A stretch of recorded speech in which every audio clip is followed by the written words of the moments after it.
Perkenalkan, nama saya Maria Yanti Arlina, NIM 20104171134, kelas A1 Manajemen. Di sini saya akan membuat ringkasan mengenai materi teori antrian mata kuliah Manajemen Operasi 2. Teori antrian merupakan studi matematis mengenai antrian atau waiting lines yang di dalamnya disediakan beberapa alternatif model matematika yang digunakan untuk menentukan beberapa karakteristik dan optimasi dalam pengambilan keputusan suatu sistem antrian. Definisi sistem antrian adalah himpunan pelanggan, pelayan, dan suatu aturan yang mengatur kedatangan para pelanggan dan pelayanannya. Sistem antrian merupakan proses kelahiran kematian dengan suatu populasi yang terdiri atas para pelanggan yang sedang menunggu pelayanan atau yang sedang dilayani. Proses antrian adalah suatu proses yang berhubungan dengan kedatangan pelanggan ke suatu sistem antrian, kemudian menunggu dalam antrian hingga pelayan memilih pelanggan sesuai dengan disiplin pelayanan, dan akhirnya pelanggan meninggalkan sistem antrian setelah selesai pelayanan. Unsur-unsur dasar model antrian suatu sistem antrian bergantung pada 7 faktor, yaitu 1. Pola kedatangan adalah banyaknya kedatangan pelanggan selama periode waktu tertentu. Yang kedua, pola kepergian adalah banyaknya kepergian pelanggan selama periode waktu tertentu.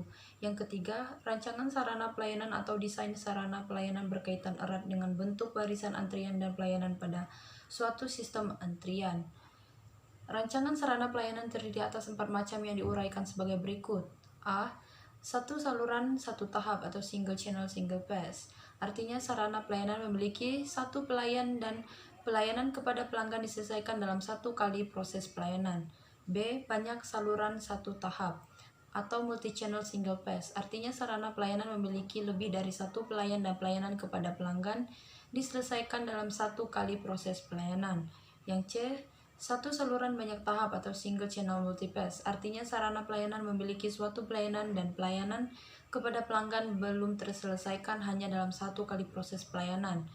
Yang D. Banyak saluran, banyak tahap atau multi-channel multipass. Artinya sarana pelayanan memiliki lebih dari satu pelayanan dan pelayan kepada pelanggan belum terselesaikan hanya dalam satu kali proses pelayanan. 4. Disiplin pelayanan adalah kebijakan yang mengatur cara memilih pelanggan yang akan dilayani dari suatu antrian. Disiplin pelayanan yang biasa diterapkan dalam kehidupan sehari-hari yakni sebagai berikut. Yang pertama, first come first served atau first in first out. Artinya pelayanan didahulukan kepada pelanggan yang lebih awal datang atau mempunyai nomor antrian lebih kecil. Yang kedua, last come first service. Artinya pelayanan didahulukan kepada pelanggan yang lebih akhir datang. Yang ketiga, service in random order. Ini berkaitan dengan artinya pelayanan dilakukan kepada pelanggan dengan pemilihan secara acak. Yang kelima, kapasitas sistem adalah jumlah maksimum pelanggan, baik pelanggan yang sedang berada dalam pelayanan maupun dalam antrian, yang dapat ditampung oleh fasilitas pelayanan pada saat yang sama. Yang keenam, ukuran sumber pemanggilan adalah banyaknya populasi yang membutuhkan pelayanan dalam suatu sistem antrian. Yang ketujuh, perilaku manusia merupakan perilaku yang mempengaruhi suatu sistem antrian ketika manusia mempunyai peran dalam sistem sebagai pelayanan atau pelanggan. B. Notasi antrian. Notasi buku untuk memodelkan suatu sistem antrian pertama kali dikemukakan oleh D.G. Kendall dalam bentuk A, B, C dan dikenal sebagai notasi Kendall. Namun A.M. Lee menambahkan simbol D dan E sehingga menjadi A, B, C, dan E yang disebut notasi kendali. C. Proses kedatangan dan kepergian. Proses kedatangan dan kepergian dalam suatu sistem antrian merupakan proses kelahiran kematian. Proses kelahiran dan kematian merupakan proses penjumlahan dalam suatu sistem di mana keadaan sistem selalu menghasilkan n bilangan bulat tak negatif. Proses kedatangan dan kepergian dalam suatu antrian memiliki asumsi-asumsi sebagai berikut. Yang pertama, peluang terjadi satu kedatangan pada interval waktu. Yang kedua, peluang tidak terjadi kedatangan pada interval waktu.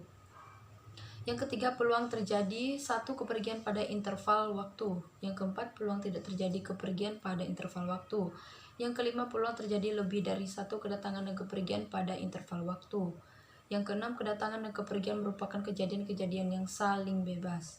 D. Distribusi kedatangan.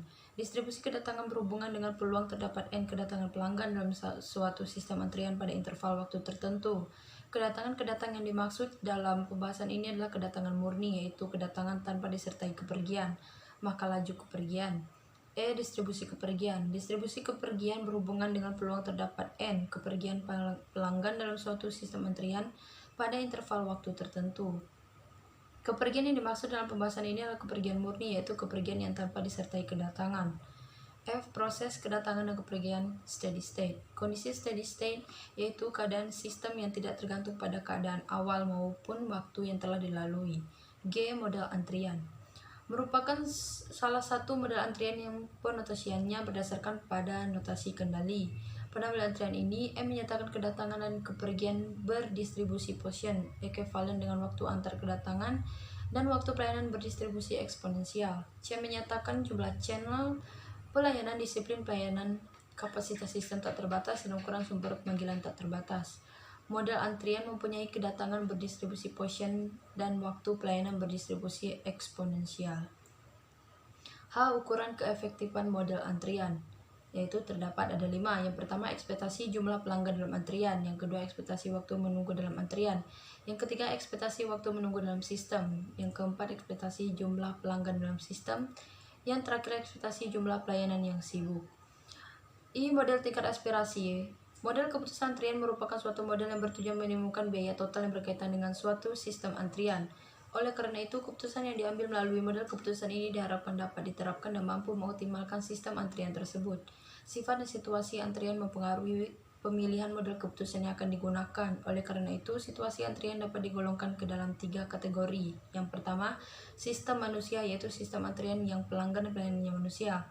Sistem antrian di bank. Yang kedua, sistem semi otomatis, yaitu sistem antrian yang pelanggan atau pelayanannya manusia, misalnya sistem pelayanan ATM, automatic teller machine, dengan pelanggan manusia dan pelayan berupa ATM. 3. Sistem otomatis, yaitu sistem antrian yang pelanggan dan pelayanannya bukan manusia, misalnya data yang menunggu diolah oleh suatu program komputer dengan pelanggan berupa data dan pelayanan berupa program. Ada 2 macam model keputusan antrian yang dapat digunakan untuk mengoptimalkan suatu sistem antrian, yaitu model biaya dan model tingkat aspirasi. Model tingkat aspirasi merupakan suatu model yang bertujuan menyeimbangkan aspirasi pelanggan dan pelayanan dalam suatu sistem antrian. Penerapan model tingkat aspirasi untuk menentukan jumlah pelayan C yang optimum memiliki 2 parameter yang bertentangan, yaitu yang pertama, ekspektasi waktu menunggu dalam sistem atau WS sebagai aspirasi pelanggan. Yang kedua, persentase waktu kosong para pelayan atau X sebagai aspirasi pelayan.